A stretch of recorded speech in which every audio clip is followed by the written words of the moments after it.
Hola, hoy les quiero hablar del jardín secreto. Hace muchos años, cuando yo era una niña, una amiga y yo jugábamos a encontrar el jardín secreto. Eso surgió porque había una película que se llamaba así, El Jardín Secreto. En el jardín secreto había muchos árboles, había una puerta y una llave secreta también. Entonces crecimos con esa idea de encontrar esa llave perfecta y para abrir encontrar ese jardín. Entonces siempre jugábamos desde que sí existía. El tiempo pasó, crecimos y bueno, eh, cuando nos hicimos adultas, esta amiga mía, un día hablando, me dijo que si yo me acordaba de este juego del jardín secreto, yo le dije que sí. Cuando me dijo, Ale, ¿usted sabía que el jardín secreto sí existe? Y yo le dije, ¿en serio? ¿Cómo? Y ella me dijo, sí, el jardín secreto es nuestro corazón. Y ya me explicó más a detalle por qué. Y me pareció tan bonito que esa ilusión de niñas se hiciera realidad. Em, Curiosamente, la Biblia empieza en el Génesis hablándonos de un jardín. Nos cuenta que Dios puso ahí al hombre y a la mujer, ¿verdad? Todos saben en Génesis 2:8 dice que Dios plantó un huerto en el Edén, que era una tierra muy grande, rodeada de ríos, y puso allí al hombre. Entonces eso nos describe, ¿verdad? Que Edén era un lugar rico en todo tipo de árboles, deliciosos a la vista y era un lugar tranquilo. Ahí el hombre vivía en paz, tenía frutas para comer lo que él quisiera, todo, era bello. La única excepción era un árbol que estaba en medio del jardín y este árbol Dios le prohibió al ser humano comer. Pero entonces llegó el día en que la mujer fue tentada, ¿verdad? Por medio de la serpiente. Engañó a Eva y le dijo que comiera, que no iba a morir. Eva le dio a Adán y por causa de esto, por desobedecer a Dios, tuvieron que ser expulsados de este jardín. Fueron expulsados porque el pecado había ingresado ya al ser humano. Al comer de ese árbol del bien y el mal, ya conocíamos lo bueno y lo malo y entró el pecado al ser humano.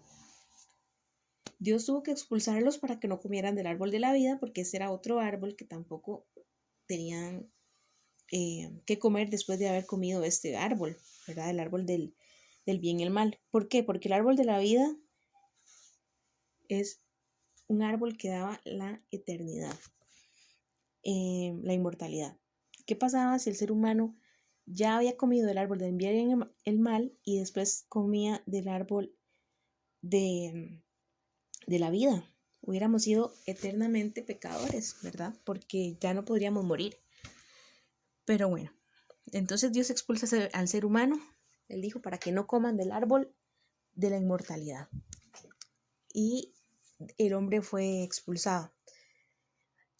Antes de eso, de que fuera expulsado, la Biblia dice que Dios se paseaba por el jardín y tenía comunión con Adán y con Eva. Era una amistad. Dios andaba ahí en el jardín y ellos podían tener esa comunión con Dios. Al pecar, se genera esta separación, esa comunión, ¿verdad?, de Dios con el ser humano. Por lo que Jesús tiene que venir en su plan perfecto, ¿verdad? Jesús viene y da su vida por nosotros. Ahí es donde en Juan 3:16 nos dice, porque de tal manera amó Dios al mundo que dio a su Hijo único para que todo aquel que en él cree no muera, sino que tenga vida eterna, o no se pierda, más bien, para que podamos tener esa oportunidad de nuevo tener esa comunión con Dios. Entonces, al Jesús morir, Él rompe esa barrera que nos separaba de Dios. Nuestra comunión con Dios al morir, Jesús fue restaurada, ya que su sacrificio nos hace personas aceptables delante de Dios y podemos accesar al Padre cuando queramos. Esto nos revela algo muy importante. Al invitar a Jesús a nuestro corazón, se abre la puerta del jardín secreto. Ahora nuestro corazón es el jardín donde Dios puede habitar y así hablarnos y tener comunión con Él. Nuestra tarea en nuestro corazón es labrarlo y guardarlo para poder tener un jardín agradable, así como la tarea que tenía Adán en el jardín del Edén.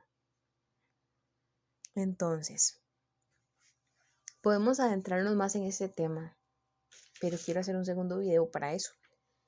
Lo importante hoy es esto, eso es lo que les quiero dejar, que ustedes sepan que su corazón es ese jardín.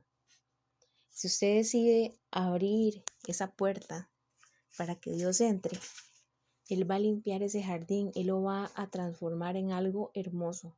Esa comunión con Dios es única y es algo que como hijos de Dios tenemos el privilegio de que Él habite en nuestro corazón.